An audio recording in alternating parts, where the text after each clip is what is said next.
Football team থেকে আবারও চলে এসেছি। It's quiz time.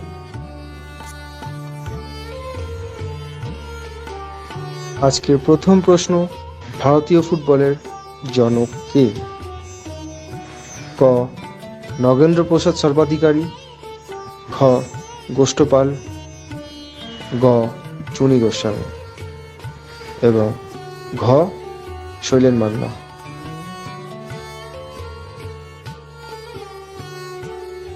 আজকে দ্বিতীয় প্রশ্ন, প্রথম ফিফা বিশ্বকাপ কোন সালে অনুষ্ঠিত হয়? ক 1904, খ 1930, গ 1950 এবং ঘ 1970।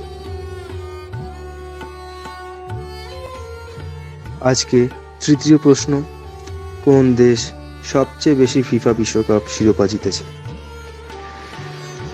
ক আর্জেন্টিনা, খ ইটালি, গ জার্মানি এবং ঘ ব্রাজিল।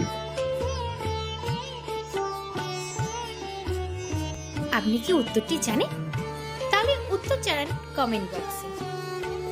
আর এমন আরো মজার মজার কুইজের জন্য আমাদের চ্যানেলটিকে সাবস্ক্রাইব করতে কিন্তু ভুলবেন না।